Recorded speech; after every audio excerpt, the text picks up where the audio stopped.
నాతో పాటు చదవండి. అందుకు యేసు, నేను చేయుచున్నది ఇప్పుడు నీకు తెలియదు గాని ఇక మీదట తెలిసికొందువని అతనితో చెప్పగా. చిన్న మాట. పరిశుద్ధాత్మ దేవుని సహాయము నిమిత్తము అందరం ఏక మనస్సుతో, ఏక భావనతో, ఏక తాత్పర్యముతో దేవుణ్ణి వేడుకుందాం. ఒక మానవుడు మాట్లాడితే ఎవరికి ప్రయోజనము లేదు. నాకు కానీ మీకు కానీ రవ్వంత ఉపయోగం ఉండదు, ప్రయోజనం ఉండదు. పరిశుద్ధాత్మ దేవుడే ఈ సమయాన్ని, ఈ స్థలాన్ని తన దాసుని ఆధీనం చేసుకొని మనతో మాట్లాడితే తప్ప మనకు ఉపయోగం లేదు. ఆయన రావడానికి సిద్ధంగా ఉన్నాడు. మనం ఆయన ఆహ్వానిద్దాం. దయచేసి అందరూ భౌతికమైన నేత్రాలు మూసుకొని, చర్మచక్షువులను దాచుకొని, ఆత్మీయ నేత్రములను తెరవజేసుకొని ప్రార్థన చేద్దాం. కృపా కనికరములు మెండుగా కలిగిన స్వామి, నీకు వందనాలు. నా యొద్దకు వచ్చు వారిని నేనెంత మాత్రము త్రోసిపుచ్చనని పలికి ప్రకటించి ప్రపంచమంతటా ఆ మాటను నెరవేర్చుచూ ఉన్న నమ్ముకొనదగిన ఆశ్చర్యకరుడా, నీకు స్తుతులు. మేము నమ్మదగిన వారము కాకపోయినా ఎల్లవేళలా నీవు నమ్మదగిన వానిగా మా ఎడల ప్రత్యక్షమగుచూ ఉన్నావు గనుకనే ఇంకా మేము ఊపిరి కలిగి, ఊపిరి పీలుస్తూ బ్రతికి మనుగడ కొనసాగించుచూ ఉన్నాము. యేసయ్యా, మా మధ్యలోనికి ఒక్క మారు దిగి వచ్చి మా దోషములను పావన పరిశుద్ధ నిష్కలంక రుధిరమును మా అందరి మీద ప్రోక్షించి కడిగి పావనపరచి నిదాసుడు నీ వాక్యము, లేఖనము, ఉపదేశము పక్షముగా నిలవబడి తెగించుచూ ఉండగా నిదాసుని తల మీద నీ యొక్క రక్త ప్రోక్షణ, అభిషేక ప్రోక్షణ పరము నుండి విడుదల చేసి ప్రోక్షించి నన్ను నీ సిలువ చాటు మరుగుపరుచుకొని నన్ను నీ ఆధీనములోనికి, ఆత్మ వశతలోనికి తీసుకొని నాతో, మాతో, అందరితో నీవే తేటగా బహుస్పష్టముగా నడవవలసిన త్రోవను మాకు బోధించండి. మా మదిలో, మనస్సులో ఇంకా నీ నామానికి, నీ లోకానికి, నీ సత్యానికి ఆటంకములుగా ఉండిన అవరోధములన్నిటినీ తొలగించి, కడిగి వేసి, పెకలించి, దహించి వేసి నీవే మా అందరితో మాటలాడి తృప్తిపరచమని నిన్ను స్తుతిస్తూ అడ్డగిస్తున్న ఆటంక శక్తులను నీ నామమున పాతాళమునకు వెళ్ళిపోమ్మని ఆజ్ఞాపిస్తూ నీ వాక్యాన్ని, సత్య ఉపదేశాన్ని, దైవ స్వరాన్ని స్వతంత్రించుకుంటూ యేసు పావన నామమున ప్రార్థించి కొనియాడి వేడుకుంటున్నాం పరమ తండ్రి. ఆమేన్, ఆమేన్, ఆమేన్. ప్రియులారా, ప్రప్రథమముగా మనం మంచిగా, ఆరోగ్యంగా, ఐశ్వర్యముతో తులతూగుతూ ఉన్నప్పుడు స్నేహితులు, బంధువులు, మిత్ర సామెత ఉంది, నూతిలో పడ్డవాని మీద 100 రాళ్ళు వేస్తా. ఎవరైనా పొరపాటున నడుస్తూ ఉన్నప్పుడు వాడు నూతిలో, గోతిలో పడ్డాడనుకో, వాణ్ణి పైకి లేపడానికి ఎవరు ఇష్టపడరు, కష్టపడరు. వాడెవడో మనకు తెలియదన్నట్టు గోతిలో అరుస్తూ ఉన్నా ఆ అరుపులు కూడా లెక్క చేయకుండా వినబడనట్టుగా దాటిపోతారు. ఇంకా నూతిలో పడ్డవాని మీద పూర్తిగా ప్రాణం పోవాలని 100 మంది 100 రాళ్ళు వేసిపోతారు. నువ్వు గడ్డ మీద, మెట్టు మీద, ఒడ్డు మీద ఉన్నప్పుడు నువ్వు ఆగినావారా? ఆగినవా నువ్వు అని 100 రాళ్ళు వేయడానికే ప్రజలు ఎక్కువగా చూస్తారు. అంతా కలిసొచ్చి మంచిగా ఉన్నప్పుడు అందరూ స్నేహం చేస్తారు. కలిసి రాక కష్టాల పాలై నూతిలో, గోతిలో మనం పడితే ఆ గోతి నుండి ఎవరు పైకి లేవనెత్తలేరు, ఎత్తడానికి ఇష్టపడరు. పైపెచ్చు 4 రాళ్ళేసి పూర్తిగా మన ప్రాణం పోయేదాకా వాళ్ళు ఆ రీతిగా కష్టపడతారు. అయితే భూమి మీద మనుష్యులందరికీ ఉపకారము చేయడానికి గోతిలో పడ్డా, నూతిలో పడ్డా, ఒకసారి పొరపాటు చేసిన, తప్పు చేసిన, పొరపాటు జరిగిన ఆ వ్యక్తులను ఆదరించే దేవుడు యేసయ్య. హల్లెలూయా. అలాగున ఒక పొరపాటు చేసి, తప్పు చేసి, ప్రాణం మీదికి తెచ్చుకొని పారిపోతున్న ఒక భక్తుణ్ణి ఎదుర్కొని ఒక వాగ్దానము చేస్తూ ఉన్నాడు యేసయ్య. ఏం చెప్పాను? పొరపాటు చేసి, తప్పు చేసి, నేరము చేసి, ప్రాణము అరచేతిలో పెట్టుకొని ప్రాణము కాపాడుకోవడానికి పారిపోతున్న ఒక భక్తుణ్ణి ఎదుర్కొని భరోసానిస్తున్నాడు, ప్రమాణం చేస్తున్నాడు, వాగ్దానము చేస్తున్నాడు. ఆదికాండము 28వ అధ్యాయము 15వ వచనము గనక మనం ఒకసారి చదివితే, గమనిస్తే, పరిశీలిస్తే,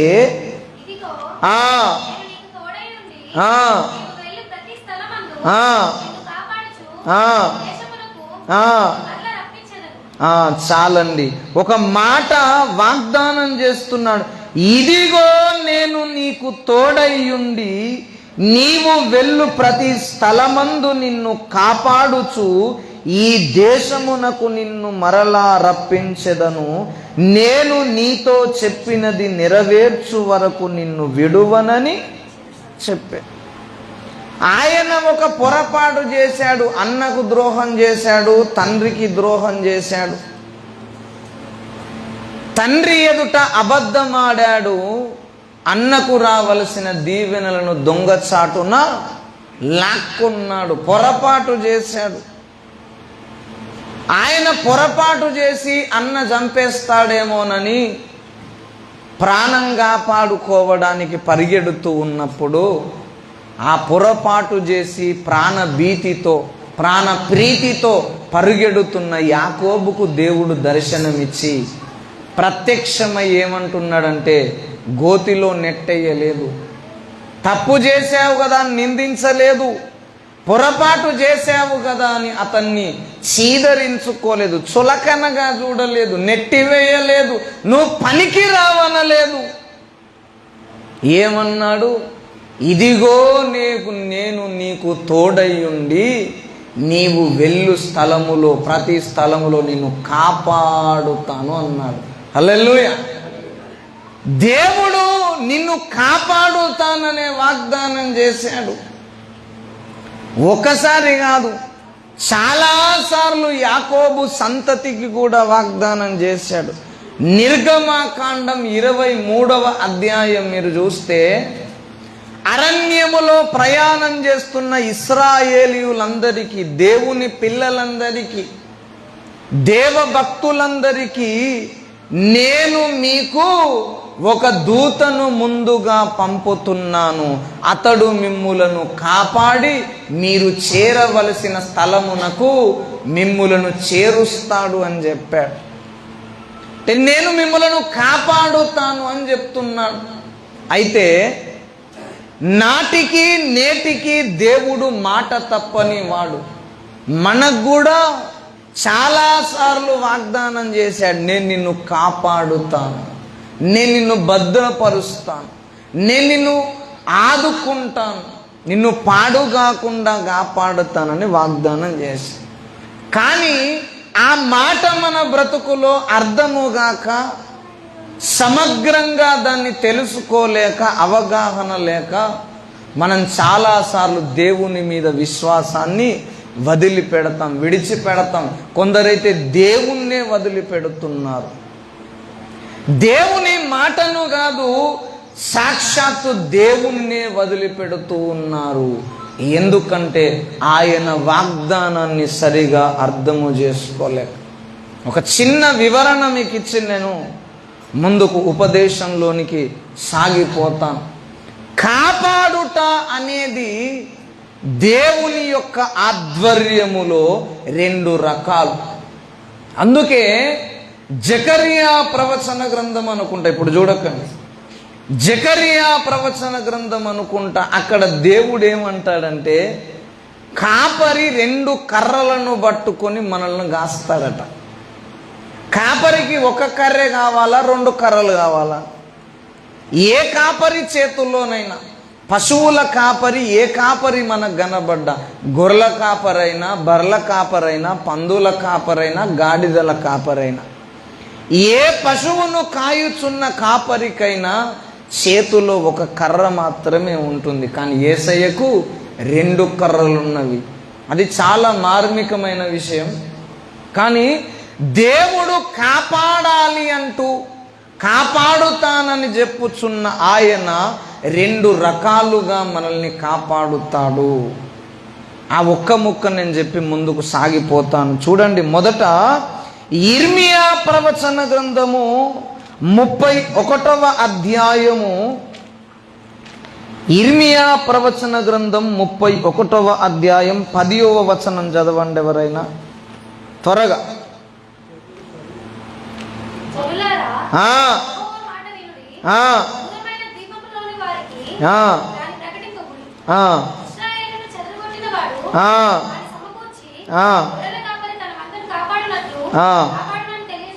చాలండి. ఎలా కాస్తాడట, ఎలా కాపాడుతాడట మనల్ని? గొర్రెల కాపరి వలె మనలను కాపాడుతాడట. కాపరి వలె కాపాడడం అంటే అర్థం ఏంటంటే, గొర్రెలన్నిటినీ అరణ్యంలోకి తీసుకుపోతాడు.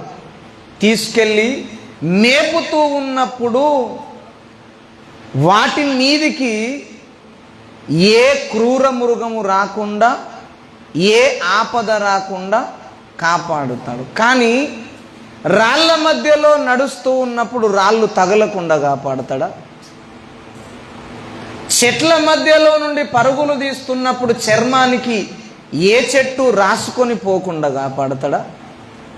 నదుల మధ్యలో దాటింపజేస్తున్నప్పుడు, వాగు దాటింపజేస్తున్నప్పుడు కాలికి నీళ్ళందకుండా, తన కాళ్ళకు నీళ్ళ పదన దాకకుండా కాపాడతాడా? కాపరి కాపాడడం అంటే అర్థం ఏంటంటే, కొన్ని మనకు తగులుతవి, కొన్ని మనకు తగులుతవి. కొంతమంది మనల్ని ముడతారు, కొంతమంది మనల్ని తడతారు, కొంతమంది మనల్ని కొడతారు. కొట్టినా నీవు చావకుండా కాపాడతాడు.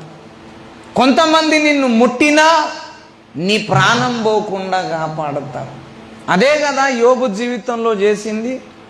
అపవాది యేసయ్య దగ్గరికి వెళ్ళి, నీ భక్తుడు ఊరకయే భయభక్తులు కలిగి ఉన్నాడా అంటే ఏమన్నాడంటే, అతనికున్న సమస్తమును నీవు ముట్టచ్చు, పాడు చేయొచ్చు, నాశనం చేయొచ్చు, కానీ అతని ప్రాణమును మాత్రము నీవు ముట్టద్దన్నా. కాపరి అంటే ఎవరో మనల్ని ముట్టకుండా కాపాడేవాడు కాదు. సమస్యలు మన దగ్గరికి రాకుండా మనల్ని కాపాడేవాడు కాదు. ఎవరూ మనల్ని తిట్టకుండా కాపాడేవాడు కాదు. ఎవరూ మనకు అన్యాయం చేయకుండా, అన్యాయం పాలు కాకుండా కాపాడేవాడు కాదు. మొదటి రకం కాపుదల ఏంటంటే, నిన్ను కొంతమంది తిడతారు, కొన్ని సమస్యలు నిన్ను బోర్లా పడేస్తాయి, కొన్ని సమస్యలు నీ పాదము తొట్టిల్లేటట్టు చేస్తాయి, సమస్యలను నీ మీదికి రాణిస్తాడు కొన్నిసార్లు. ఇది ఒక రకమైన కాపుదల. రెండవ రకమైన కాపుదల ఏంటంటే, ద్వితీయోపదేశ కాండము 32వ అధ్యాయం 10వ వచనం.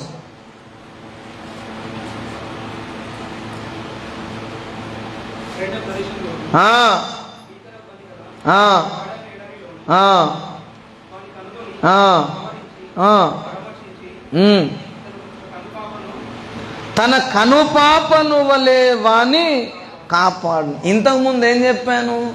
అరణ్యములో నడిస్తే ఏ చెట్టు, ఏ చేమ, ఏ గాయము, ఏ సమస్య, ఏ ముళ్ళు తగలకుండా పెంచడం కాదు, నడపడం కాదు. కొన్నిసార్లు మనకు ముండ్ల కంప మధ్యలో నుండి, ముండ్ల చెట్ల మధ్యలో నుండి గొర్రె పిల్ల పోయిందనుకో, ఆ గొర్రె పిల్లకు కొన్ని గాయాలు అవుతాయి.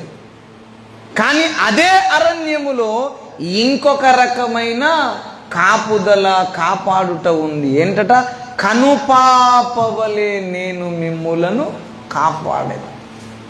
పొరపాటున కూడా మన కంటిలో మనం చేయి పెట్టుకుంటే, వేలు పెడితే మన కనురెప్ప పెట్టనిస్తుందా? ఎవరినైనా ముట్టుకొనిస్తుందా కనురెప్ప? మన కనుగుడ్డును మన నేత్రాన్ని కూడా మనము ముట్టుకోవడానికి కనురెప్ప ససెమీర అవకాశం ఇవ్వదు. దేవుడు రెండు రకాలుగా మనలను కాపాడే పద్ధతి కలిగి ఉన్నాడు. ఒకటేమో ఎవరు ముట్టకుండా మనలను కాపాడుతాడు, ఎవరు నిన్ను తగలకుండా కాపాడుతాడు, ఏ సమస్య నీ దరికి రాకుండా ఆయన కనురెప్పవలే కాపాడుతాడు. రెండవ రకమైన కాపుదల, నీ మీదికి సమస్యలు వచ్చినా నీ ప్రాణం పోకుండా కాపాడుతాడు. ఆరోగ్యము నిన్ను నిరాశపరిచిన, నీరసింపజేసిన, నీవు బలహీనుడవు కాకుండా నిన్ను కాపాడుతాడు. రెండు రకాలుగా కాపాడుతున్న కాపరత్వం అర్థం కాకనే చాలామంది భక్తులు యేసయ్యను ప్రశ్నించారు. ఒక్కసారి ఒక మాట చూద్దాం. న్యాయాధిపతుల గ్రంథము 6వ అధ్యాయము 13వ వచనం, 12, 13 చదవండి. నేను ముందుకు ప్రయాణం చేస్తాను.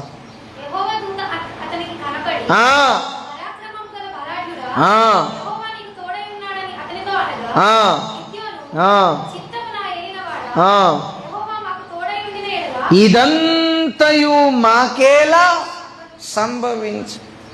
ఒక దేవదూత వచ్చి గిద్యోను అనే భక్తునికి ప్రత్యక్షమై భయపడి గానుగు చాటున దాక్కున్నాడు. ఈయన గిద్యోను ఇశ్రాయేలీయుల మీదికి వేరే జాతీయులు వచ్చి దండెచ్చి అందరినీ చంపుతూ ఉండగా, సమస్యలు మీదికొచ్చి మన ప్రాణం తీసే పరిస్థితి వచ్చినప్పుడు ఈయన ఏడ దాక్కున్నాడు? గానుగు చాటుకు దాక్కున్నాడు. దాక్కున్న ఆయన దగ్గరికి వచ్చాడు దేవుడు. మనమైతే దాక్కున్నాం ఏమంటాం? పిరికి పందా అని పోతాం ఆయన దగ్గరికి, వెళ్ళాం, పలకరించాం, ఇంకా 10 మందికి చెప్తాం పిరికి పందరా బాబు వాడని. కానీ దేవుడు ప్రత్యక్షమై అంటున్నాడు, యెహోవా నీకు తోడై ఉన్నాడంటే. ఆయన ఏమంటున్నాడు? తోడైతే అసలు శత్రువులే మా మీదికి రాకుండా కాపాడాలా? శత్రువులు రావడం ఏంది, చాలా మందిని చంపడం ఏంది, మమ్మల్ని చెరపట్టుకొని పోవడం ఏంటి, మేము ఏడవడం ఏంటి, ఈ బాధ ఈ గోస మాకేంటి అని ప్రశ్నిస్తున్నాడు. ఎందుకు ప్రశ్నిస్తున్నాడంటే గిద్యోను దేవుడు కాసే 2 రకాల కాపుదల అతనికి తెలియక, అర్థం కాక, అవగాహన లేక అని చెప్తున్నా. దేవుడు వాడుకోవాలనుకున్న సేవకునికే అర్థం కాలేదు ఆ విషయం. గిద్యోనును దేవుడు వాడుకొని ఇశ్రాయేలీయులకు విజయం ఇద్దామనుకున్నాడు. ఫిలిస్తీయుల మీద విజయము సాధించడానికి దేవుడు వాడుకున్న ఒక బలమైన ఆయుధం గిద్యోను. ఆ గిద్యోనికే అర్థం కాలేదు. ఈనాడు క్రైస్తవ సమాజానికి కూడా విషయము అంతున్న పట్టలేదు, అర్థం కావట్లేదు. కాబట్టి దేవుణ్ణి ప్రశ్నిస్తూ ఉన్నారు. ఎలా కాపాడుతాడని చెప్పాను? దేవుడు వాగ్దానం ఇచ్చి మనల్ని 2 రకాలుగా. మొదటిది, కనుపాపవలే నిన్ను ఎవరు తిట్టకుండా, ఏ సమస్య నిన్ను తగలకుండా, ఏ రోగము నీ దరికి రాకుండా, ఏ బాధ నిన్ను చేరి బాధ పెట్టకుండా మొదట కొంతకాలం కాపాడుతాడు. తర్వాత దేవుడు ఏం చేస్తాడంటే కొన్ని సమస్యలని మీదికి అనుమతిస్తాడు. అందుకే 91వ కీర్తనలు ఏమంటాడంటే, ఏ అపాయము నీ గుడారమున సమీపించదన్నాడు. ఇదే ఏ రకం కాపుదల? మొదటి రకం కాపుదల. మన గుడారానికి, శరీరం అనే గుడారానికి, హృదయం అనే గుడారానికి, కుటుంబం అనే గుడారానికి, సంఘం అనే గుడారానికి ఏ అపాయము రాకుండా ఆయనే అడ్డుపడతాడు. ఇది మొదటి రకం. అలా కొన్ని రోజులు జరిగిన తర్వాత మరలా రెండవ రకమైన కాపుదలను ప్రవేశపెడతాడు. అదేంటంటే ఆ 91వ కీర్తన 12, 13 వచనాలు చూస్తే, నీవు నాగుపాములను త్రొక్కెదవు. చదవండి అన్నమాట.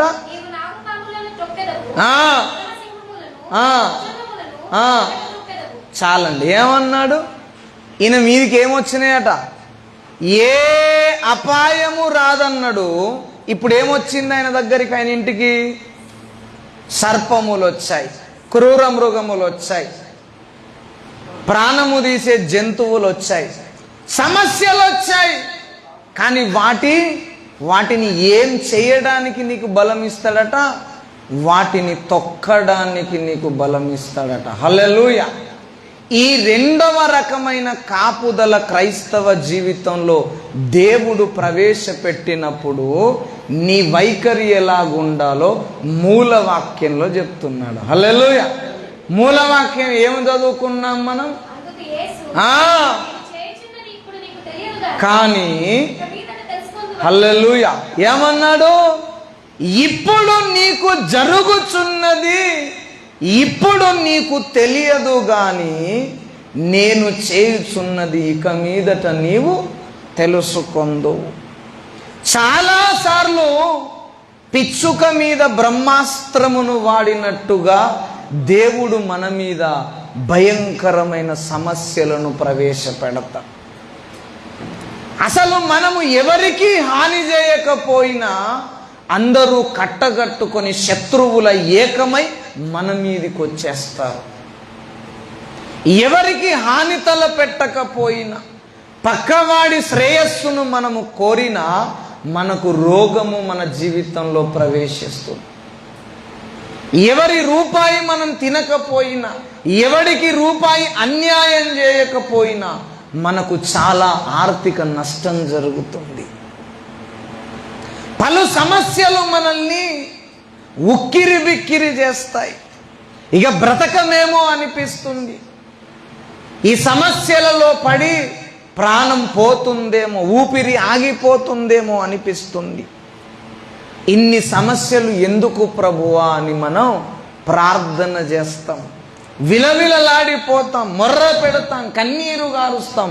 అప్పుడు దేవుడు అంటున్న మాట ఏంటో తెలుసా? ఇప్పుడు నీ బ్రతుకులో నేను చేయుచున్నది నీకు తెలియదు గాని మునుముందు నీవు తెలుసుకొందు. హల్లెలూయా. అలాగూ నేను ఈ మాట నాతో దేవుడు గడిచిన 12 సంవత్సరాల క్రితం మాట్లాడాడు. నేను ఇలాగే చాలా సమస్యల్లో ఉండి ఉక్కిరి బిక్కిరై ఎవరికి చెప్పుకోలేక, చెప్పుకున్నా నా బాధ ఎవరికి అర్థం కాక, అర్థమైన వాళ్ళు ఆ బాధను తీర్చే స్తోమత వారికి లేక, ఒక్కడనే అనుభవిస్తూ, నిజంగా నేను చెప్తున్న, మనుషులెవరూ లేని ఎడారి ప్రాంతములకు, ఒంటరి ప్రాంతాలకు, నిర్మానుష్యమైన స్థలాలకు పోయి ఏడ్చి ఏడ్చి ఏడ్చి ఏడ్చి వస్తున్న సందర్భంలో దేవుడు నాతో పలికిన ప్రమాణకరమైన మాట, వాగ్దానపూరితమైన మాట ఏంటంటే, ఇప్పుడు నేను నీ జీవితంలో చేయుచున్నది నీకు అర్థము కాదు, మునుముందు తెలుసుకుందాం అన్నాడు. అప్పుడు అర్థం కాలే, ఆదరణ కలిగింది కానీ అర్థం కాలే. తరువాత కాలంలో దేవుడు అనుభవంలో అర్థం చేయించాడు. నేనేమన్నాను? పిచ్చుక మీద బ్రహ్మాస్త్రము వాడినట్టుగా మనమేమో చిన్నవారము, మనమేమో అల్పులము, మన మీద ఉన్న సమస్యలేమో చాలా పెద్దవి. వాటిని జయించలేము, వాటిని నెట్టివేయలేము, వాటిని ఓర్చుకోలేము, వాటిని భరించలేము. అలా అని వాటి నుండి బయటపడలేము. అసలు ఆ అనుభవాలు దేవుడు ఎందుకు ఇస్తాడో ఒక్క మాట చెప్పి నేను ముగిస్తాను. హల్లెలూయా. చూడండి, దావీదు దేవునికి ఇష్టుడు, ప్రియుడు, హృదయానుసారుడు, ప్రేమ కలిగిన వాడు, నచ్చినవాడు, దేవుడు కోరుకున్నవాడు. దావీదు జీవితంలో దేవునికి ఒక ప్రణాళిక ఉంది, ఒక మంచి ఉద్దేశం ఉంది. అదేంటంటే, దావీదును తరతరములకు రాజుగా చెయ్యాలి, అనేక రాజ్యముల మీద అతనిని రాజుగా చెయ్యాలని దేవుని యొక్క ఉద్దేశం. అయితే ఇతడు రాజుగా కావాలి అంటే రాజ కుటుంబముతో, రాజవంశముతో, రాజ కుటుంబీకులతో సత్సంబంధం కలిగి ఉండాలి. అర్థమైందని నేను చెప్పింది? ఇతను రాజు కావాలంటే ఎవరితో సంబంధం కుదరాలి? ఈయనకు రాజుతో సంబంధం కుదరాలి. మనం ఒక వెహికల్ మెకానిక్ కావాలనుకున్నాం అనుకో, ఎక్కడ పని చేయాలి, ఎక్కడ పని నేర్చుకోవాలా? వెహికల్ మెకానిక్ దగ్గరికి వెళ్ళి అక్కడ జాయిన్ అయ్యి అక్కడ మనం అతని నైపుణ్యాన్ని మనం నేర్చుకోవాలి. మనకు చదువు రావాలనుకో, ఎవరి దగ్గర నేర్చుకోవాలి? గురువు దగ్గర, టీచర్ దగ్గర, ప్రీచర్ దగ్గర పోయి నేర్చుకోవాలి.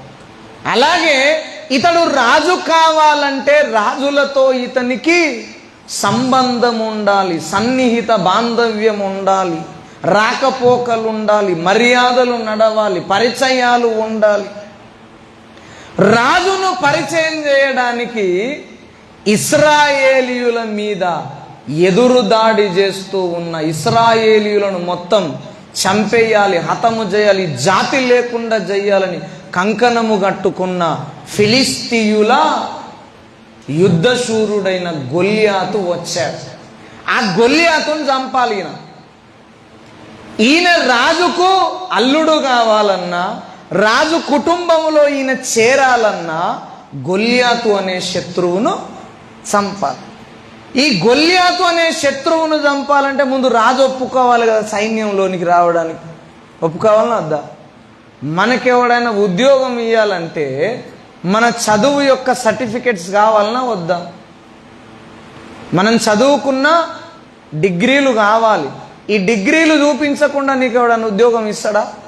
ఇవ్వడు. మరి రాజు దగ్గర సర్టిఫికెట్ పొందాలంటే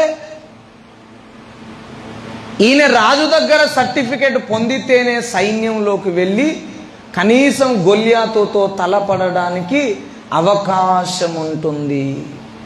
గొల్యాతుతో తలపడడానికి దేవుడు ఈయనకొక్క అవకాశం బాల్యము నుండి కలగజేశాడు. హల్లెలూయా. రాజు ఎప్పుడు అనుమతించాడో ఒక్కసారి చూడండి. మొదటి సమూయేలు గ్రంథము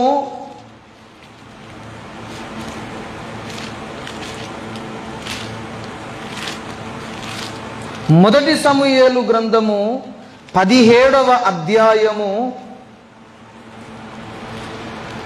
14, 34, 35, 36, 37 చదవండి త్వరగా.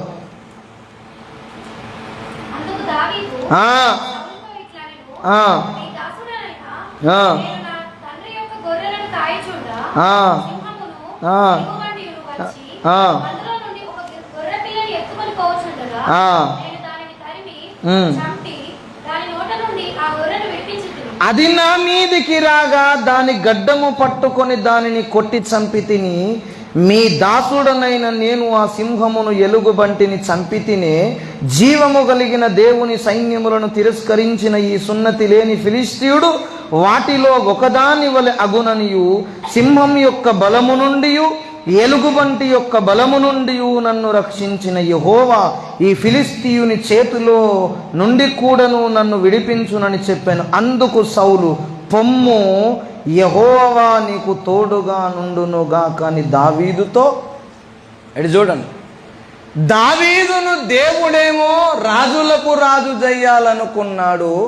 ఆయనను రాజులకు రాజును చెయ్యాలంటే ముందు రాజుల కుటుంబములో, రాజుల సైన్యములో ఈయన చేరాలి అంటే రాజు అనుమతి కావాలి. ఈయనకు తగినంత వయస్సు లేదు, తగినంత దేహదారుఢ్యము లేదు. తర్వాత ఈయనను సైన్యంలో చేర్పించడానికి తల్లిదండ్రులు కూడా పెద్ద ఇష్టపడలేదు. కడపటి వాడు, చిన్నవాడు. రాజు అనుమతి పొందితేనే గొల్యాతును చంపగలడు. గొల్యాతును చంపిన తర్వాతనే ఈయన ఇశ్రాయేలు దేశానికి రాజు కాగలడు. హల్లెలూయా. అయితే సౌలు యొక్క అనుమతి పొందడానికి ఈయన ఒక అనుభవాన్ని చెప్తున్నాడు. ఏమని? ఈయన 15, 16, 17 సంవత్సరాల వయస్సు ఉన్నప్పుడు, బాలునిగా ఉన్నప్పుడు మేకల మందను, గొర్రెల మందను, తండ్రి మందను కాయడానికి అరణ్యం పోయాడు. పోతున్నప్పుడు ఒక చిన్న గొర్రె పిల్లనట, గొర్రె కూడా కాదు, చదివారు అక్కడ, ఒక గొర్రె పిల్లను నోటన కరుచుకొని ఒక సింహమును గొర్రె పిల్ల మీదకి వచ్చింది. ఆ సింహము గొర్రె పిల్లను పట్టుకొని పరిగెడుతుంది. నేను అంటున్నాను, ఒక గొర్రె పిల్ల మీదికి సింహాన్ని వదలడం కరెక్టేనండి? సింహం బలం ఎక్కడ, గొర్రె పిల్ల బలం ఎక్కడ? మనమేమో చిన్న గొర్రె పిల్లలం, కానీ అపవాదిని మన మీదికి వదులుతాడు, కొన్నిసార్లు అనుమతిస్తాడు. వాడేమో సింహము కంటే బలవంతుడు, సింహము బంటు, అన్ని రకాల బలాలు ఉంటాయి వానికి. మన మీదికి అందరినీ, అన్ని రోగాలను ఒకేసారి పంపగలడు వాడు. నేను చెప్తున్నా, అసలు యోబు శరీరం అంతా ఒక్క రోజులోనే అరికాలు మొదలుకొని నన్నెత్తి వరకు అన్ని కురుపులతో మొత్తాడు అపవాదు. ఒక్క రోజులో అన్ని కురుపులు అయితే ఎవరికన్నా మీరు చెప్పండి? సైంటిఫిక్గా, శాస్త్రీయంగా ఒక వ్యక్తికి రాత్రికి రాత్రే ఒంటి నిండా గ్యాప్ లేకుండా, అర ఇంచు కూడా స్థలము లేకుండా శరీరం అంతా వెనక, ముందు, తల, కాళ్ళు అంతా కురుపులతో మొత్తబడుతుందండి. ఒకరోజు అయ్యే పనిగా. కానీ ఆ సింహము, అపవాది దలుచుకుంటే ఒక నిమిషములోనే నీ జీవితములో అనేకమైన సమస్యలను తీసుకొచ్చి పెట్టగలడు. అలాంటి వానికి అవకాశం ఇస్తాడు. ఆ గొర్రె పిల్లను నోటిన కరచుకొని ఎత్తుకొని పోతున్నప్పుడు దావీదు కూడా బాలుడే, చిన్నవాడే. ఆయన ఏం చేశాడంటే సింహం వెనకాల పడి దాన్ని కొట్టి చంపి నోరును తన గడ్డాన్ని పట్టుకొని నోటిని చీల్చి ఒక మేక పిల్లను చీల్చినట్టు చీల్చి తన నోటిలో ఉన్న గొర్రె పిల్లను కాపాడాడు. హల్లెలూయా. అసలు దావీదును కాపాడాలంటే ఆ సింహం రాకుండానే కాపాడాలి దేవుడు. కాపాడిండు అట్లా? అలా కాపాడలే. అరణ్యంలో పోతున్న, అరణ్యంలో పని చేసుకుంటున్న, మందను మేపుతూ ఉన్న దావీదు దగ్గరకు ఏ సింహము, ఏ క్రూర మృగము, ఏ పులి, ఏది క్రూర మృగం రాకుండా కాపాడాలి దేవుడు అంటే. కానీ అలా కాదు. మేకను, మేకతో పాటు గొర్రె పిల్లను, గొర్రె పిల్లతో పాటు దావీదును కూడా చంపేటట్టు సింహమును, ఎలుగుబంటిని దేవుడు అనుమతించాడు. హల్లెలూయా. అప్పుడు మనకేమనిపిస్తుంది? మన విశ్వాసం, మన నిర్వచనం, మన భక్తి ఎట్లుంటుంది అప్పుడు? నేనేమో చిన్నవాణ్ణి, ఎవరికి హాని చేయలే, కానీ నా మీదికి పెద్ద పెద్ద వాళ్ళు, పెద్ద పెద్ద సమస్యలు, పెద్ద పెద్ద కష్టాలు, పెద్ద పెద్ద నష్టాలు తట్టుకోలేకుండా నా మీదికి వస్తున్నాయి. ఏంటి ప్రభువా ఇది? కాపాడుతానన్నావు, కాపరినన్నావు, విడువనన్నావు, ఎడబాయనన్నావు, ఏది నీకు హాని చేయదన్నావు, ఏ అపాయం నీ దగ్గరకు రాదన్నావు. చూస్తే చుట్టూరా అన్ని ఆపదలే. మన పరిస్థితి అలాగే ఉందా లేదా చెప్పండి ఒకసారి. చుట్టూ ఏమున్నాయి? సుఖం ఉందా? సంతోషం ఉందా? నెమ్మది ఉందా? మొదటి తారీఖు వచ్చిందంటే మన హృదయం ఎంత కొట్టుకుంటుంది? గుండె సెపరేట్ అని. 1వ తారీఖు అనే చలనచిత్రాన్ని చూసిండ్రు ఎవరన్నా మీరు? చూడలే? చూసిండ్రా? అందులో ఏమున్నది? 1వ తారీఖు వస్తే పాపం భయమే. మధ్య తరగతి వానికి 1వ తరగతి 1వ తేదీ రాకుంటే బాగుండు అనుకుంటాడు. 1వ తారీఖు వచ్చిందంటే మన గుండె ఆగకుండా ఆపినా కొట్టుకుంటుంది. ఎందుకు? మనకున్న సమస్యలు అలాంటి. ఇన్ని సమస్యల మధ్యలో నువ్వు నన్ను కాపాడుతానన్నావు, ఏమైంది నీ కాపుదల అని ప్రశ్నిస్తున్నప్పుడు దేవుడు అంటున్న మాట, ఇప్పుడు నీ మీదికి వచ్చిన ఈ సమస్యలు ఇప్పుడు నీకు అర్థం కావు, ఇప్పుడు నీకు తెలియవు, ఎప్పుడు తెలుస్తాయంటే మునుముందు తెలుస్తాయి అన్నాడు. ఆ మునుముందు తెలిసిన చరిత్ర కలిగిన ఒక భక్తుని సందర్భం చెప్పి ముగిస్తాం. దావీదు మేకలను గొర్రెలను కాయిచున్నప్పుడు గొర్రె మీదికి సింహం వచ్చింది, దావీదు మీదికి కూడా సింహము ఎలుగుబంటి వచ్చింది. అప్పుడు దావీదు ఏమనుకోవాలా? జూలో ఉన్న సింహాన్ని చూడడానికి మనం పోయినాం, దాన్ని ఇట్లా ముట్టుకోవడానికి ఆ చెరసాల లాంటి బోన్ లాంటి దాన్ని ఇట్లా ముట్టుకున్నప్పుడు ఒక్కసారి గాండ్రించి మన మీదికి వచ్చింది అనుకో, ఉంటామా? ఉంటామా? అది బోన్లోనే ఉన్నది, ఏమన్నది, కానీ ఒక్కసారి మీదికి వచ్చింది అనుకో, ఉంటామా? ఈయనకు బోన్ ఉన్నది, ఏమన్నా బోను లేదు, బోంద లేదు. దావీదు పిల్లవాడు, అరణ్యములో ఎవరూ లేరు ఆయనకు తోడుగా, సింహము ఆయన మీదికొచ్చింది. ఎట్లా వణికిపోవాలండి పిల్లవాడు. మనమైతే బాత్రూమ్ అక్కడే పోతాం, అవునా? పోతామా? పోవా? ఒళ్ళంతా చెమటలమయమై మనం పిరికితనముతో అది మన దగ్గరకు రాకమునిపే చచ్చిపోతాం, గుండె ఆగిపోయి. కానీ దావీదుకు అలాంటి సమస్యను, అలాంటి క్రూర మృగాన్ని ఎందుకు పంపించాడంటే నిన్ను భయపెడుతున్న దాన్ని నువ్వు భయపట్టేటట్టు మార్చుట కొరకు. హల్లెలూయా. ఏదైతే నిన్ను భయపెడుతుందో, అప్పు కావచ్చు, అనారోగ్యం కావచ్చు, అవమానాలు కావచ్చు, నిందలు కావచ్చు, దరిద్రము కావచ్చు, ఏదైతే నిన్ను భయపెడుతుందో దాన్ని భయపెట్టేవానిగా నిన్ను తయారు చేయడానికి దానిని నీ మీదికి అనుమతిస్తాడని చెప్తున్న దేవుడు. హల్లెలూయా. అదొక్కటే కాదు, ఈ అనుభవముతోనే రాజు యొక్క అనుమతిని పొందాడు. హల్లెలూయా. అసలు ఎందుకు వచ్చింది దావీదు దగ్గరికి సింహం? రెండే కారణాలు చెప్పాను నేను. ఏంటి చెప్పండి? దేనికి నీవు భయపడుతున్నావో అదే నిన్ను చూసి భయపడేటట్టు నీ గుండెను తయారు చేయడానికి మొదటి విషయం. రెండవ విషయం ఏంటంటే, నీవు నీ మీదికి వచ్చిన సమస్యలను జయించిన అనుభవముతో రేపు రాజుల యొక్క అనుమతి పొందాలి, అధికారుల యొక్క అనుమతి పొందాలి. నీకు ఎదుట ఉన్న భీకరుడైన గొల్యాతు అనే శత్రువును ధైర్యముగా అవలీలగా జయించగలిగి నువ్వు రాజువు కావాలి. హల్లెలూయా. ఈ సమస్యలు నిన్ను ఏం చేయబోతున్నాయి చెప్పండి? దావీదు యొద్దకు సింహం వచ్చింది, ఎలుగుబంటి వచ్చింది. అప్పుడు ఆయనకు అర్థం కాలే. అర్థమైద్దా? చంపాడు, వదిలేశాడు, భయపడ్డాడు, చంపాడు, దేవుడు అభిషేకం ఇచ్చాడు, ఏదో జరిగిపోయింది, అవునా? కానీ ఎప్పుడైనా ఆయన కలలోనైనా ఈ అనుభవము రేపు భవిష్యత్తులో నన్ను రాజును చేస్తుంది అనుకున్నాడా? కానీ దేవుని ఉద్దేశం ఏందో తెలుసా? నీవు రాజువు కావడానికే ఈ అనుభవం నీకు అవసరమని చిన్న ప్రాయములోనే తాను కాయుచున్న గొర్రెల మీదికి సింహాన్ని, ఎలుగుబంటిని కావలసుకొని పనిగట్టుకొని పంపించాడని చెప్తున్నా.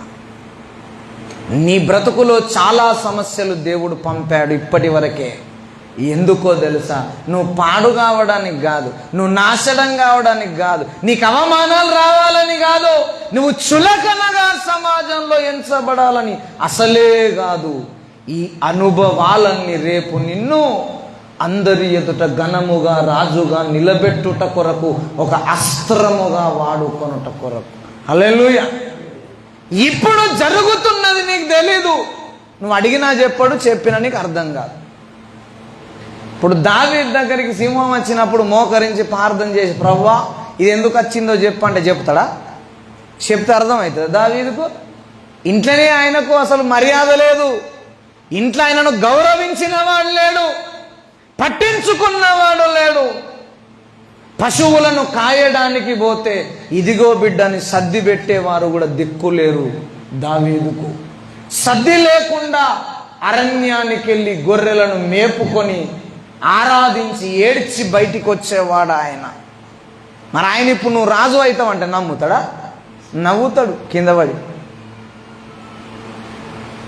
నీవు ఏమి కావాలో, ఏ స్థితిలోకి నీవు వెళ్ళాలో దేవునికొక్క ప్రణాళిక ఉన్నది, దేవునికొక్క ఆలోచన ఉన్నది.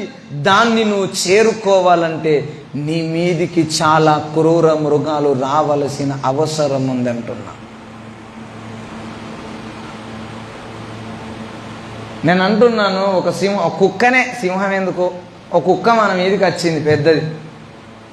నోరు తప్పితే కాళ్ళకున్న గోర్లు గుచ్చుకుంటాయి, కాళ్ళను తప్పిస్తే నోరుకున్న పండ్లు గుచ్చుకుంటాయి. దాన్ని దేన్ని తప్పించినా కాళ్ళ వలననో నోటి వలననో మనకు గాయం అయిద్దా కాదా?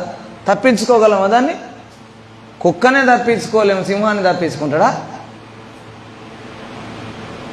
తప్పించుకోవాలని నువ్వెంత ప్రయత్నం చేసినా, దేవుణ్ణి ప్రశ్నించిన, నీ దగ్గరికి వచ్చిన సమస్య వెంటనే పోదు.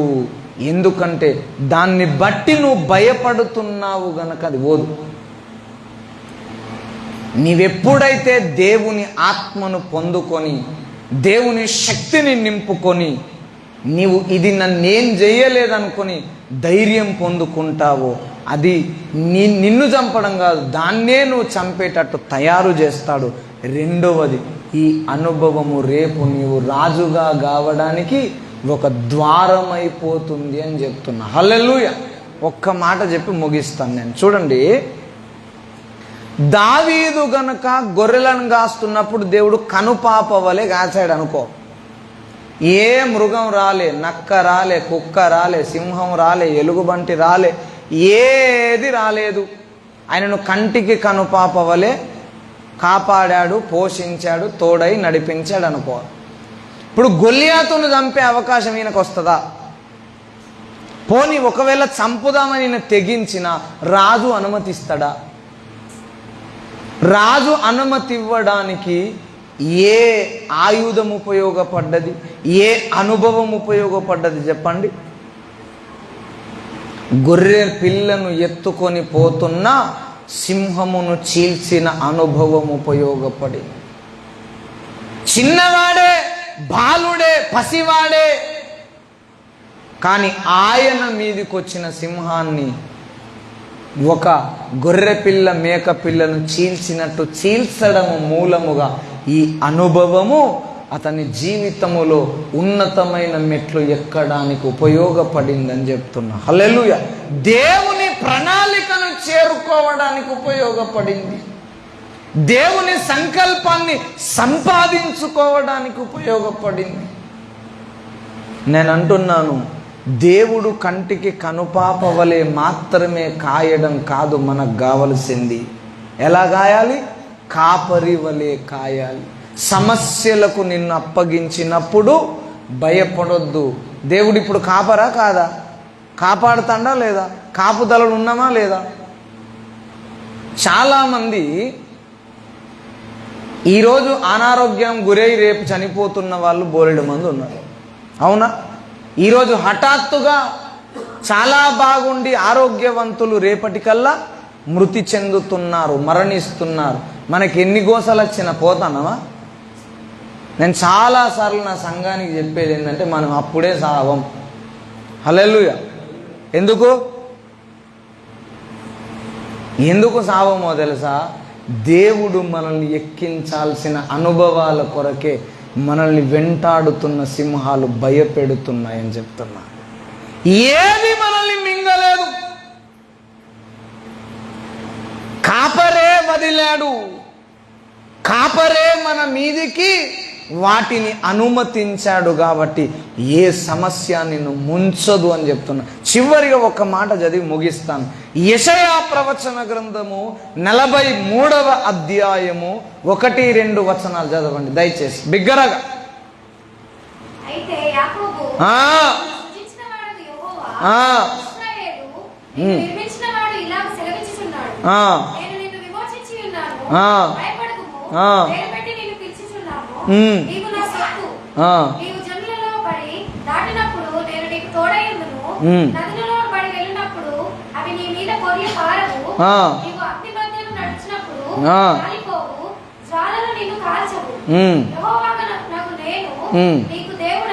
చాలు చూడండి, పైన వచనంలో అంటున్నాడు, ప్రారంభ వచనంలో యాకోబు ఇశ్రాయేలు నీవు నా సొత్తు.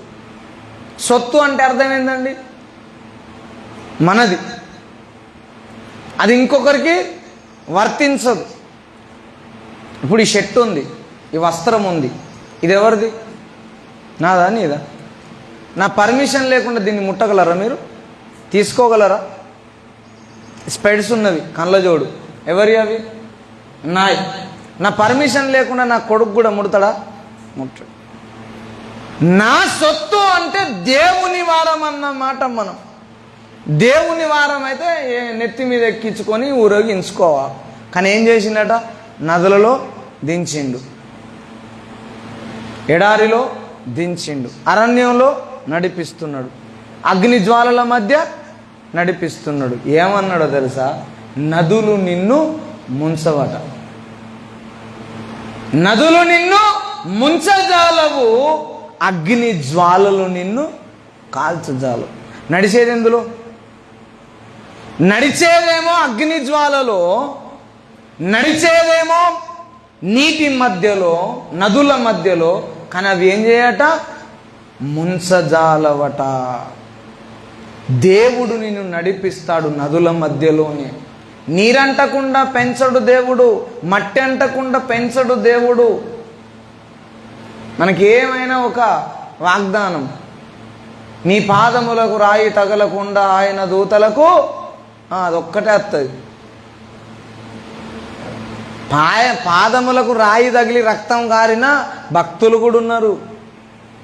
అదొక్కటే కాదు. అందుకే అంటున్నా, క్రైస్తవులకు దేవుడు ఇంకా అర్థం కాలేదు, ఆయన కాపుదల తెలియదంటున్నా. కొన్నిసార్లు నిన్ను కనుపాప వలె కాపాడుతాడు, కొన్నిసార్లు కాపరి వల మాత్రమే కాపాడుతాడు. కనుపాప వలె కాపాడినా, కాపరి వలె నిన్ను కాపాడినా, నిన్ను మాత్రము రాజులకు రాజైన యేసయ్య తన పక్కన రాజుగా చేసుకొనుట కొరకే ఈ అనుభవాలు నీకు అనుమతిస్తున్నాడని చెప్తున్నా. హల్లెలూయా. ఇప్పుడు నీకు జరుగుతుంది ఏది నీకు అర్థం కాదు. ఎందుకు అప్పవుతుందో అర్థం కాదు, ఎందుకు అవమానాలు వస్తున్నాయో అర్థం కాదు, ఎందుకు ప్రార్థన చేసినా ఇంటలేడో అర్థం కాదు, ఎందుకు అనారోగ్యం దూరం అయితలేదో అర్థం కాదు, ఎందుకు పిల్లల భవిష్యత్తు కట్టబడట్లేదో అర్థం కాలేదు. ఏది నీకు అర్థం కాదు. అర్థము కాకపోయినా దీనిని అర్థవంతంగా మార్చగలిగిన వాడు యేసయ్యను నమ్మితే నిన్ను నీవెదుర్కొంటున్న సమస్యలన్నిటినీ దేవుడు తన ప్రణాళికను అందుకునేటట్టు మారుస్తాడు. హల్లెలూయా. ఏం చెప్పాను చెప్పండి? ఇప్పుడు నేను చేయుచున్నది మీకు తెలియదు. ఎప్పుడు తెలుస్తుందట? ఉన్నదా వాక్యం? చదువుంది.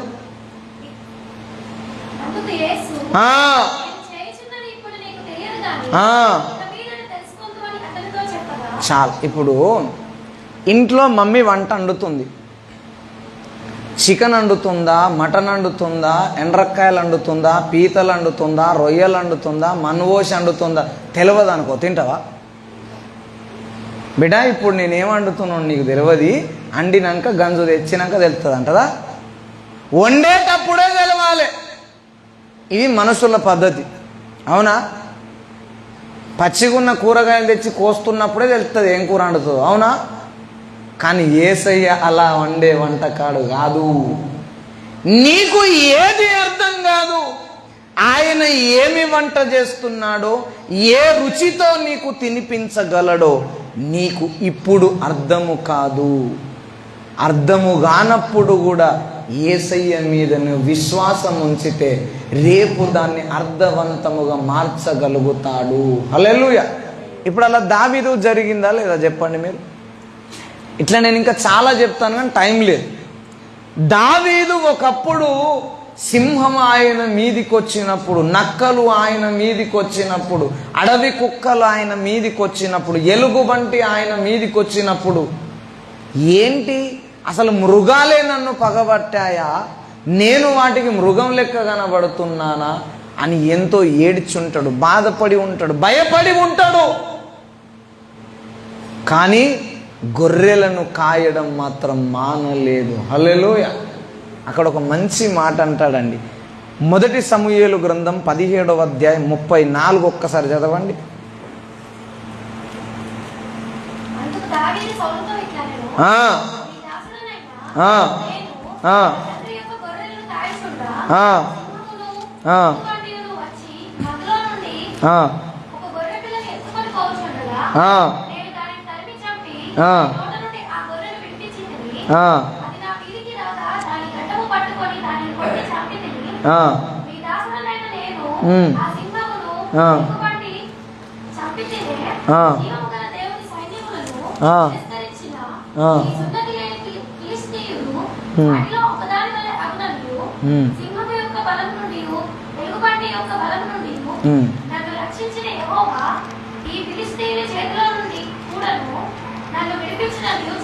చాలు. ఇక్కడ ఏమంటారంటే 34లో చూడండి, మందలో నుండి ఒక గొర్రె పిల్లను ఎత్తుకొని పోవుచుండగా నేను దాన్ని తరిమి చంపి దాని నోటి నుండి ఆ గొర్రెను విడిపించింది.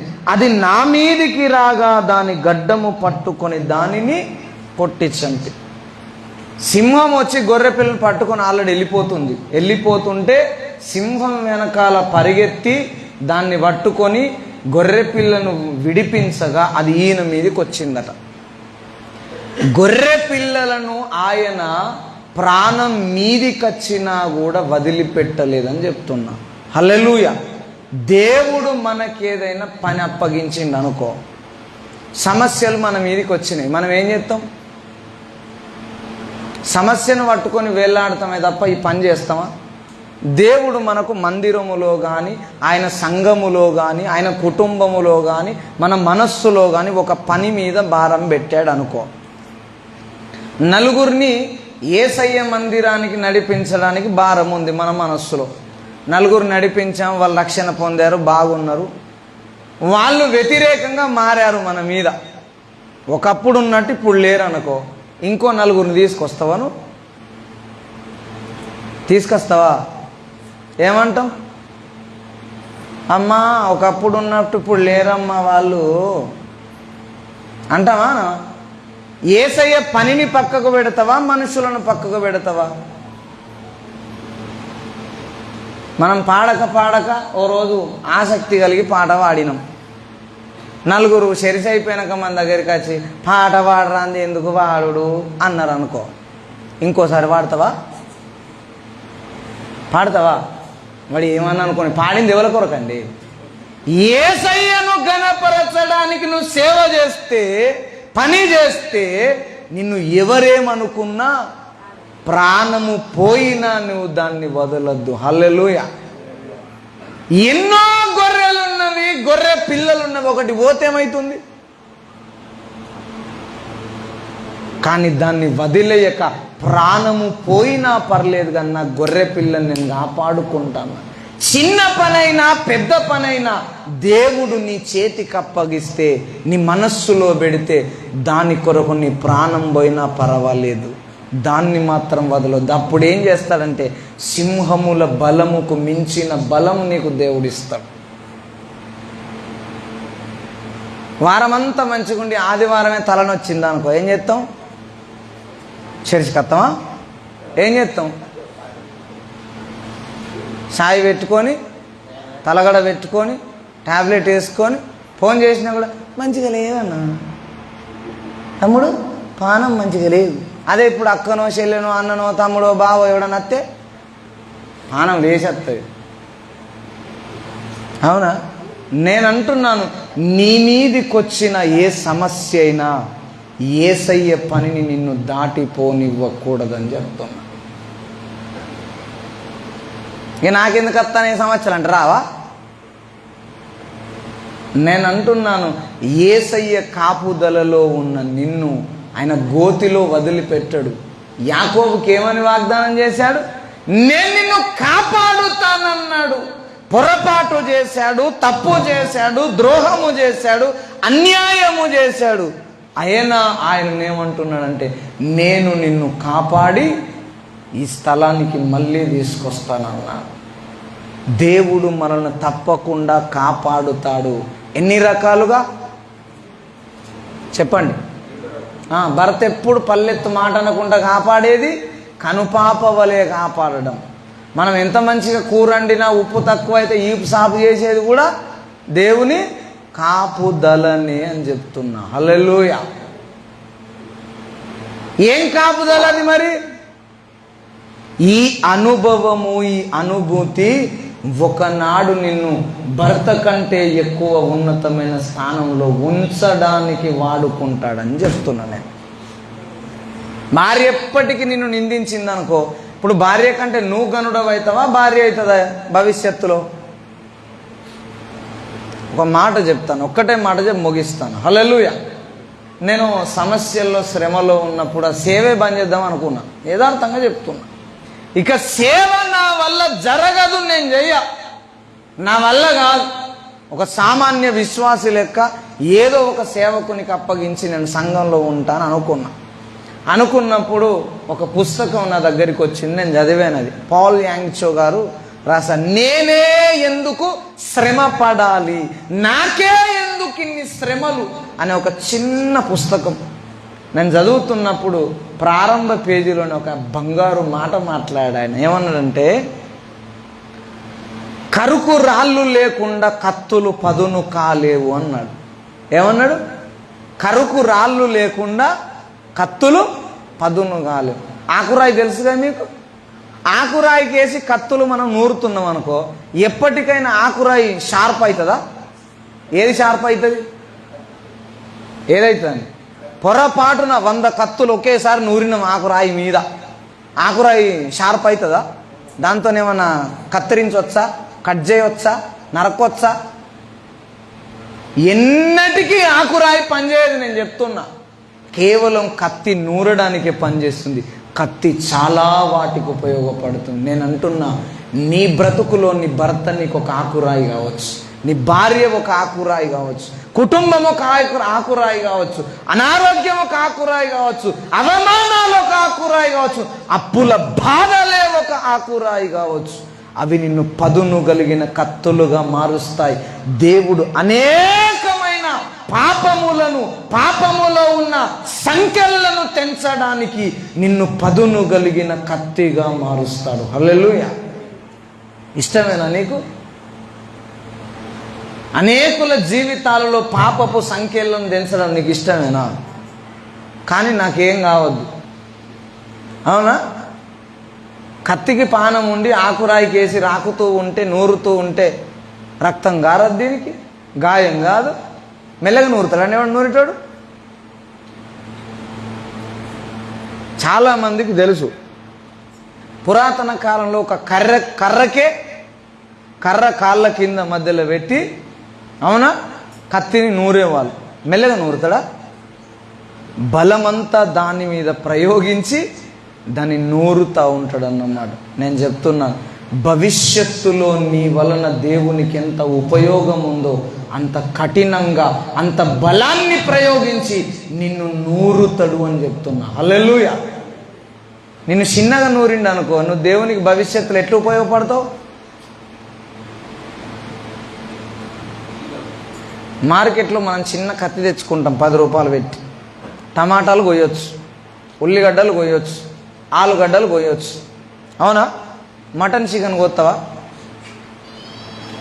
మటన్ బోన్ కట్ చేస్తావా? మరి మటన్ బోన్ కట్ చేయాలంటే ఏం కావాలి? చాలా ఎక్కువగా నూరబడిన తాజాగా ఉన్న కత్తి కావాలి. నేను అంటున్నాను, ఈరోజు నీవు నీ పరిస్థితిలో, నీ కుటుంబంలో, నీ వ్యక్తిగత జీవితంలో చాలా సమస్యలతో బాధపడుతూ ఉన్నావు. అదెందుకో తెలుసా? రేపు భవిష్యత్తులో నిన్ను రాజుగా, రాణిగా చేయడానికి దేవుడు వాడుకుంటున్న ఆకురాయులు అని చెప్తున్నా. ఎవ్వరూ అధైర్యపడదు, నీవు దేవుని కాపుదలలోనే ఉన్నావు. చాలామంది బాధపడతారు, నేను మంచివాడిని కాదు, నేను మంచిదాన్ని కాదు కాబట్టి నాకు ఇన్ని గోసలు. యాకోబు మంచోడా? అవునండి, యాకోబు మంచివాడా? దేవుడు వాగ్దానం చేస్తే ఎవరికి చేయాలి? ఏశావుకి చేయాలి పోయి, అవునా? కానీ ఎవరికి చేసిండు? యాకోబుకే చేశాడు. ఎందుకంటే యాకోబును దేవుడు నూరడము ప్రారంభించాడు. హల్లెలూయా. అసలు యాకోబును దేవుడే ఇరికించాడు తెలుసా? ఒక మాట చెప్పాలంటే ఎందుకో తెలుసా? యాకోబు తండ్రి పేరు ఏం పేరు? సానా చదువుతారు మీరు బైబిల్. ఎవరు? ఇస్సాకు. రైట్. ఇస్సాకు పెద్దవాడిని ఏశావును దీవిస్తాను బిడ్డ, నువ్వు పోయి వేట మాంసం తీసుకురా అని చెప్తే, వేటాడి జంతు మాంసం తెమ్మని చెప్తే ఇంట్లో ఉన్న ఎవరు విన్నారు? రిబ్కా విన్నది. విని ఆ పెద్ద కుమారుడు అటు బయటికి పోగానే ఇంట్లో ఉన్న చిన్న కుమారుని పిలిచి బట్టలు మార్చి, వినవా, బట్టలు మార్చి ఇంట్లో మందలో ఒకటి ఉన్నది గొర్రెపిల్ల, దాన్ని కోసి దాని వెంట్రుకలు దాని వస్త్రాలు ఈయనకి మొత్తం గుట్టి తొడిగి ఇస్త్రీ చేసి బటన్లు పెట్టి మాంసం వండి ఫ్రై చేసి మీ అయ్యకి ఇచ్చిరాపు అని చెప్పింది. ఇప్పుడు ఎవరు ఇరికిచ్చిరు చెప్పు? ఎవరు తప్పు? తండ్రిని అన్నను మోసం చేసింది రిబ్కానా లేకపోతే యాకోబా? యాకోబుకి ఔడి ఉన్నదా? అంటే కొడుకులకు ఔడియలు ఇచ్చేది ఎవరు? ఎవరు?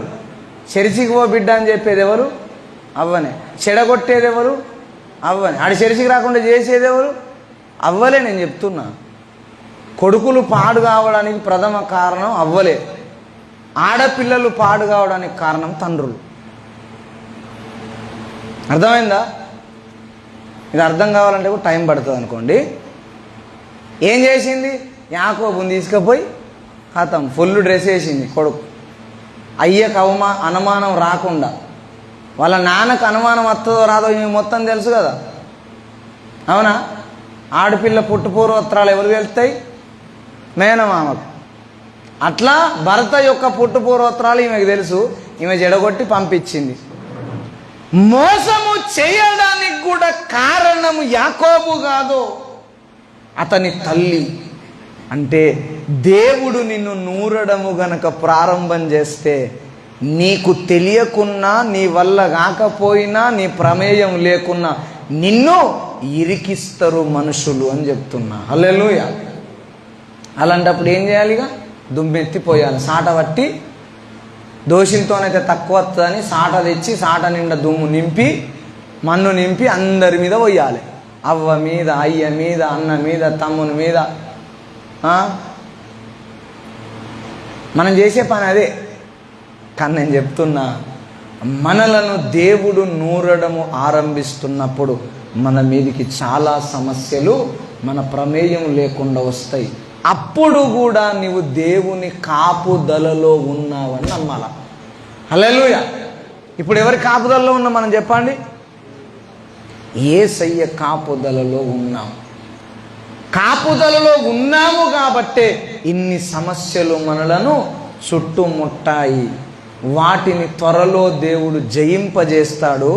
ఈ అనుభవము రేపు భవిష్యత్తులో నీకు రాజుల ఎదుట నిలవబడడానికి, చీకటి శక్తులను త్రొక్కడానికి, సింహములను త్రొక్కడానికి దేవుడు వాడుకొని నిన్ను ఉన్నతమైన స్థానములో దేవుడు నిలుపుతాడు. కాబట్టి మన బ్రతుకులో ఇప్పుడు జరుగుతున్నది మనకు అర్థం కావాలని వెంపర్లాడొద్దు. అడిగి అడిగి అడిగి అడిగి ఏం జరుగుతుంది, ఏం జరుగుతుంది, ఏం జరుగుతుంది? చాలామంది నా విశ్వాసులు కొంతమంది నన్ను అయితే పానం తింటారు. ఏం జరుగుతుందన్నా, ఏం జరుగుతుందన్నా, ఏమవుతుంది, నా ప్రార్థన ఎటు పోతాను, నేను ఎటు పోతాను, నా బతుకేమైంది? అరే ప్రభు, ఇప్పుడు నీకు చెప్పినా అర్థం కాదు. అదే ముక్క నాకు చెప్పిండు యేసయ్య 12 సంవత్సరాల క్రితం. ఏం చెప్పిండు? ఇదే ముక్క నాకు చెప్పిండు. ఇప్పుడు నీకు అర్థం, కానీ ఇప్పుడు అర్థమవుతుంది నాకు. హల్లెలూయా. ఇంకా భవిష్యత్తులో తేటగా అర్థమవుతుంది. అర్థమైతలేదు అర్థమైతలేదు అర్థమైతలేదని ఆగం కావద్దు. అర్థం కాదని చెప్పినాక ఎట్లా అర్థమవుతుంది నీకు? ఒక చిన్న టిఫిన్ బాక్స్, లంచ్ బాక్స్ చాలా టైట్గా పెట్టేసి అబ్బాయికి ఇచ్చినాం, బిడ్డ ఇది నువ్వు తీయకు, నీకు రాదు, కూర ఒలికిపోతుంది, మీ మేడంకో మీ సార్కో ఇవ్వమంటే వాడు స్కూల్ మానేసి స్కూల్ బయట ఆ మూత తీయడానికే ప్రయత్నిస్తున్నాడు. వెళ్తుందా? ఏం చెప్పినాం మనం? అది నీకు వెళ్ళదు బిడ్డ అంటాడు, ప్రయత్నం చేసినా వానికి వెళ్ళదు. మనం కూడా దేవుడు నీకు ఇప్పుడు అర్థం కాదంటే ఎందుకు అర్థం కాదు, ఎప్పుడు అర్థమవుతుంది, ఏం చేస్తానో చెప్పు అంటే చెప్పడు ఆయన. ఇప్పుడు చెప్తే నీకు అర్థం కాదు, కానీ అర్థము కాకపోయినా దీన్ని అర్థవంతముగా భవిష్యత్తులో మార్చగలడు అని నీవు నమ్మగలగాలి. హల్లెలూయా.